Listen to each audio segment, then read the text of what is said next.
आप देख रहे हैं नया सवेरा न्यूज़, आपका अपना हिंदी न्यूज़ चैनल।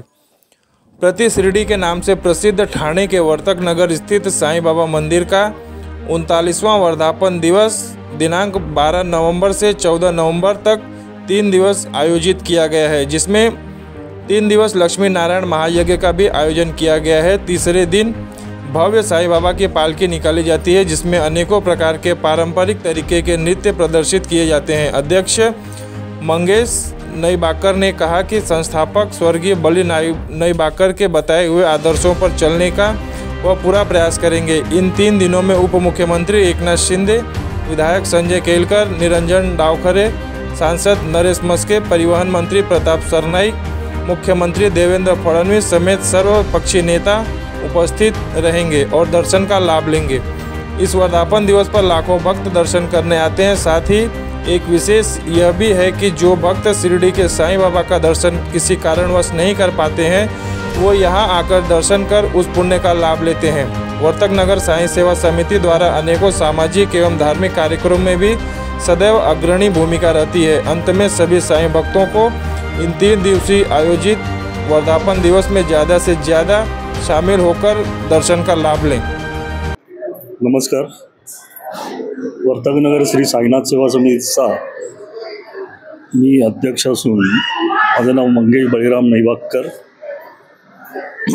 श्री साईनाथ सेवा समितीचा 39वा वर्धापन दिन असून स्वर्गीय संस्थापक अध्यक्ष बळीबाई नईबाकर यांना अभिवादन करून हा 39वा वर्धापन दिन साजरा केला जात आहे। आमचे प्रमुख सल्लागार माननीय आमदार संजयजी केळकर साहेब यांच्या मार्गदर्शनाखाली हा कार्यक्रम होत असून आमचे विश्वस्त श्री हरिमाळी साहेब तसेच आमचे खजिनदार बबन बोवडे साहेब, नितीन कदम परब साहेब हे आमचे सर्व विश्वस्त असून इथे दिनांक 12 नोव्हेंबर ते 14 नोव्हेंबरपर्यंत वर्धापन दिन साजरा केला जाणार असून त्यानिमित्ताने लक्ष्मी नारायण याग यज्ञ संपन्न होणार असून 12 तारखेला हा याग सुरुवात होत आहे। तसेच 14 तारखेला पूर्ण आहुतीचा कार्यक्रम होणार असून त्यानंतर श्री साईबाबांच्या पादुकांची भव्य पालखी मिरवणूक वर्तकनगर परिसरातून निघणार असून त्यानिमित्ताने आज संपूर्ण वर्तकनगर परिसरामध्ये विद्युत रोषणाई केलेली आहे। तसेच लक्ष्मी नारायण प्रवेशद्वार तयार केलेला असून वर्तक साईबाबा मंदिराच्या आवारामध्ये संपूर्ण राजमहलाचे स्वरूप चित्रनिर्मिती केलेली असून सर्व भाविकांनी दर्शनाचा लाभ घेण्यासाठी जे भाविक इथे येणार आहेत त्यासाठी म्हणजे जवळजवळ महाराष्ट्रातून ठाणा, मुंबई, उल्हासनगर, कल्याण, डोंबिवली इथून सर्व साई भक्त येत असतात। जवळजवळ 6 टन लाडू महाप्रसाद म्हणून तयार केलेला असून तो प्रसाद वर्धापनानिमित्त वाटला जाणार आहे।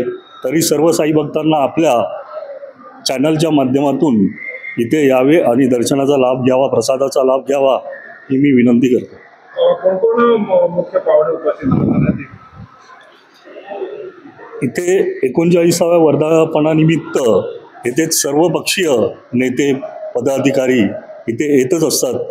आमचे ठाण्याचे उपमुख्यमंत्री एकनाथजी शिंदे साहेब, खासदार नरेशजी मस्के साहेब, तसेच आमचे आमदार संजयजी केळकर साहेब, तसेच प्रदेशाध्यक्ष रवींद्र चव्हाण साहेब, माननीय गणेश नाईकजी साहेब वनमंत्री हे सुद्धा येणार असून तसेच विधान परिषदेचे निरंजन डावखरे साहेब हे सुद्धा इथे येणार आहेत।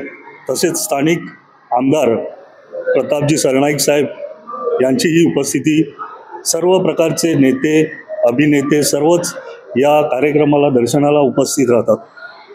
बळीबाई यांचं गेल्यानंतर जबाबदारी आपल्या खांद्यावर आली आहे, ही कसं पार पडतं? बळीबाईंनी आणि त्यांचे विश्वस्त, मीही त्यांच्याबरोबर जवळजवळ 12 वर्ष कार्याध्यक्ष म्हणून काम करत होतो आणि आमची जी विश्वस्तांची पूर्ण फळी आहे, तसेच आमचे सेवेकरी, तसेच कर्मचारी वर्ग, हे सुद्धा एक बळीमाईंनी त्यांची अशी निर्मिती मला त्यांची एक जोड तयार करून दिली की त्यामुळे मला येथे कुठचंही काम कार्य करताना मला कुठल्याही प्रकारची अडचण येत नाही. त्यामुळे या मी सर्वांचे नेहमीच आभारी आहे. तसेच आम्हाला वर्तकनगर पोलीस स्टेशन, महानगरपालिका यांचे नेहमीच सहकार्य मिळत असते. त्यांच्या नावामुळे आणि त्यांच्या कार्यामुळे इथे कुठल्याही प्रकारची अडचण निर्माण होत नाही. सर्व साई भक्तांना काय आवडतं? सर्व साई भक्तांनी 12 नोव्हेंबर ते 14 नोव्हेंबर या 3 दिवसामध्ये दर्शनासाठी यावे, महाप्रसादाचा लाभ घ्यावा. तसेच आमच्या इथे दर्शनासाठी वयोवृद्ध, सिनियर सिटीजन, लहान मुलांसाठी, गरोदर स्त्रियांसाठी एक वेगळ्या प्रकारची लाईन तयार केलेली आहे. रांगेसाठी आमच्याकडे जवळजवळ 100 ते 125 आमचे सेवेकरी वर्ग कार्यरत राहणार आहेत.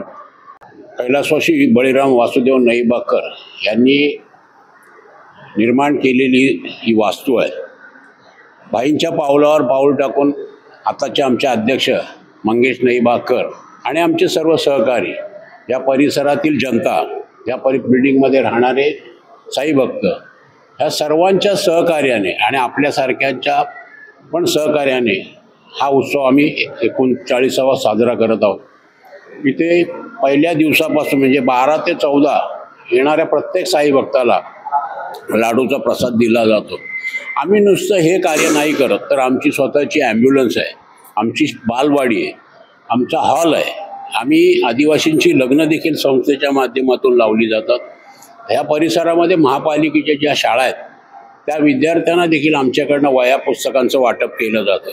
तसंच आम्ही जे काही विश्वस्त आहोत, हे कोणत्याही प्रकारचं आम्ही पगार पाणी न घेता स्वतःच्या खिशातून काम करतात. जसं आपलं घरचं काम आहे, बाबांनी जसा आशीर्वाद दिलेला आहे, सबका मालिक एक, श्रद्धा आणि सबुरी, या हिशोबाने आणि कैलासवासी बळीराम वासुदेव नईबाकर यांचा आदर्श ठेवून ही संस्था आमचं काम करत आहे. आपल्या माध्यमातून येणाऱ्या साई भक्तांना आम्ही आव्हान करतो, ज्या लोकांना शिर्डीला जाता येत नाही ते गोरगरीब जनता या ठिकाणी येते आणि त्यांनीच ह्या संस्थेला, साईनाथ सेवा समिती वर्तकनगरला प्रतिशिर्डी ह्या जनतेने नाव दिलेलं आहे. आणि म्हणून आपल्या माध्यमातून सर्व साई भक्तांना आम्ही आव्हान करतोय की होम हवन, बाबांचं मंगलस्नान, पालखीचा सोहळा आणि प्रसादाचा लाभ आपण सर्व साई भक्तांनी घ्यावा, असं मी साईनाथ सेवा समितीच्या वतीने आणि आमचे सर्व विश्वस्तांच्या वतीने जनतेला आव्हान करत आहोत.